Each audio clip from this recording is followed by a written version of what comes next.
religi bangsa Nusantara.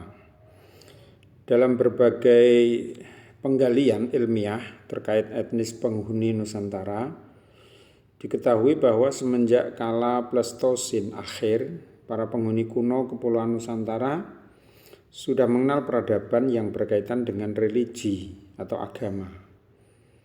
Dari berbagai jenis hasil budaya batu purba seperti menhir, dolmen, yupa, sarkofagus, dan punden berundak diketahui sejak era Paleolitikum yang berlanjut pada era Mesolitikum, Neolitikum, dan Megalitikum.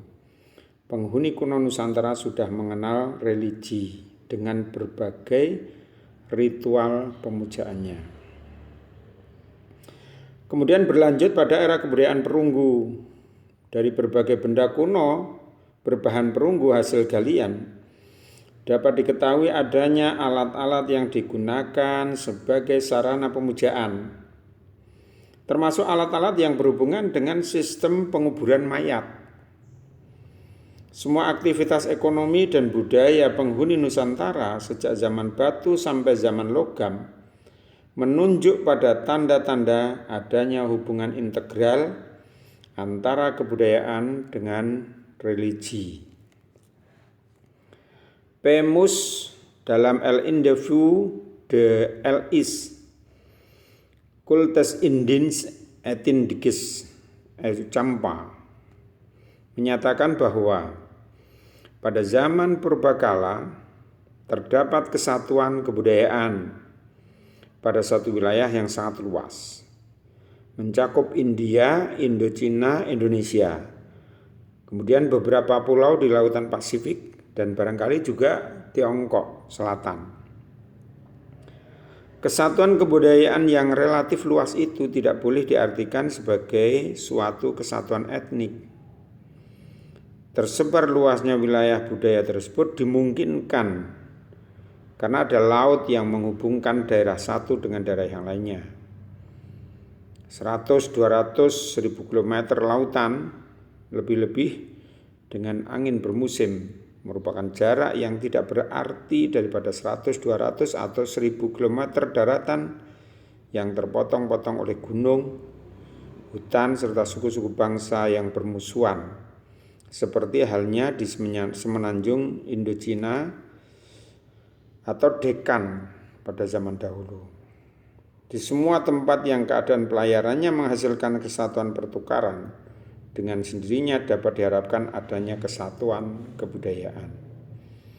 Sebelum religi atau agama daerah angin muson, lebih masuk akal daripada membicarakan agama India atau agama Cina sebelum kebudayaan yang akan memberi arti pada istilah-istilah tersebut.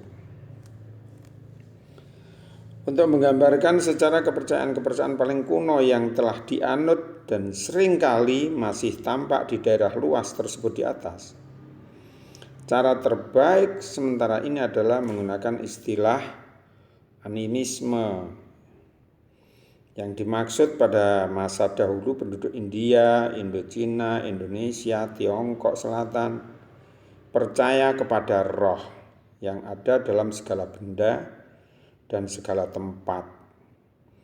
Roh yang lepas dari raganya, hantu-hantu penunggu air dan hutan, dan mereka juga percaya ada orang-orang tertentu yang berkedaulatan sakti untuk memanggil roh-roh tersebut atau mengusirnya. Keberadaan roh di mana-mana adalah sebagian saja dari agama kuno yang dipelajari. Sedangkan sebagian yang lain merupakan keyakinan bahwa perbuatan-perbuatan yang cocok memungkinkan memanggil, mendamaikan, atau mengusirnya. Kedua bagian tersebut berpasangan. Kegiatan dukun atau datu beserta ilmu sihir mereka itulah yang menjadikan alam manusia penuh dengan berbagai roh. Agama kuno yang tersebar luas sejak dari India, Indochina, Indonesia, Tiongkok Selatan hingga pulau-pulau Pasifik yang disebut ahli Pemus sebagai animisme itu pada dasarnya adalah agama kuno penduduk Nusantara yang di Pulau Jawa dikenal dengan sebutan Kapitayan, yaitu agama kuno yang tumbuh dan berkembang di Nusantara semenjak berkembangnya kebudayaan kala Paleolitikum, Mesolitikum, Neolitikum, Megalitikum yang berlanjut pada kala perunggu dan besi.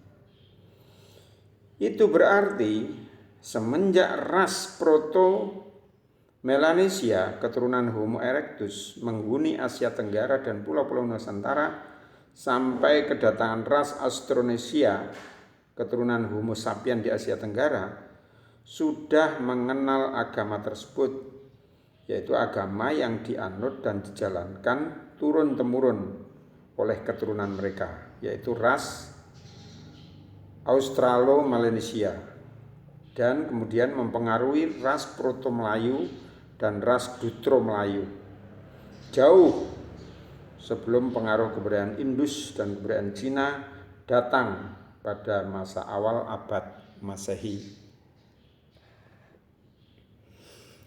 Dalam konteks agama angin muson,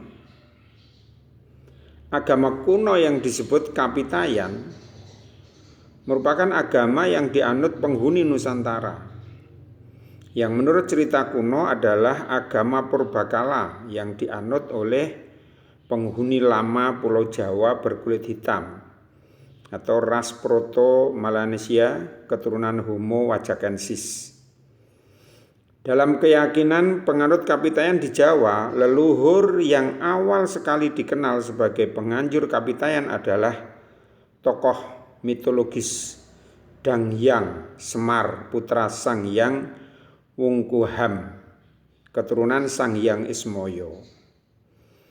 Menurut cerita, negeri asal Danghyang Semar atau Danyang Semar itu adalah Lemuria atau Switatdwipa, benua yang tenggelam akibat banjir besar yang menyebabkan Danghyang Semar dan kaumnya mengungsi ke Pulau Jawa.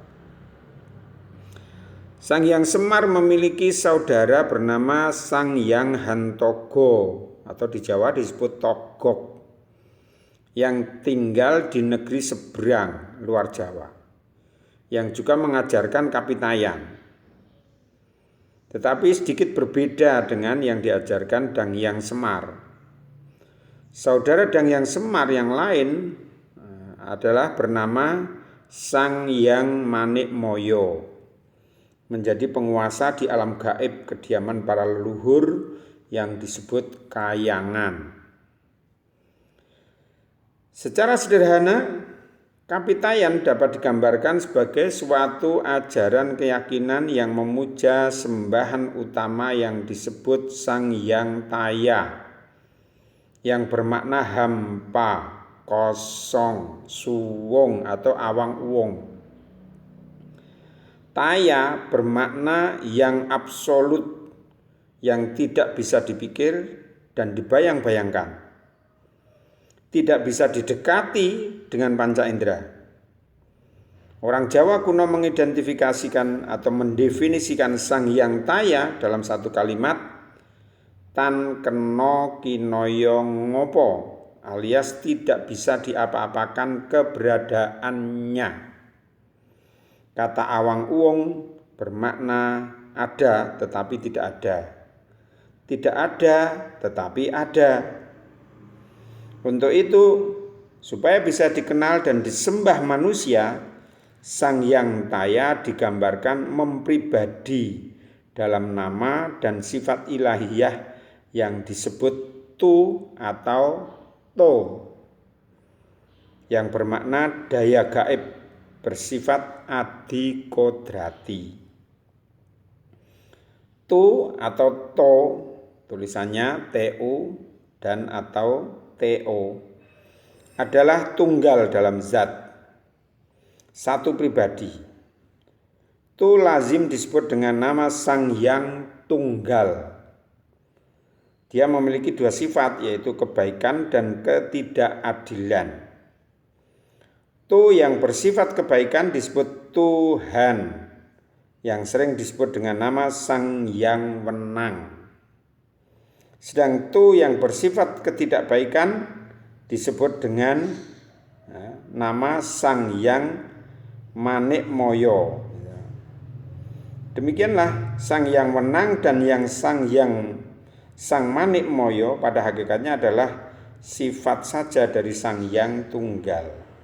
Karena itu baik Sang Yang Tunggal, Sang Yang Wenang maupun Sang Yang Manikmaya pada dasarnya bersifat gaib, tidak dapat didekati dengan panca indera maupun dengan akal pikiran. Sang Yang Tunggal hanya diketahui sifatnya saja. Religi bangsa Nusantara. Dalam berbagai penggalian ilmiah terkait etnis penghuni Nusantara, diketahui bahwa semenjak kala Pleistosen akhir, para penghuni kuno Kepulauan Nusantara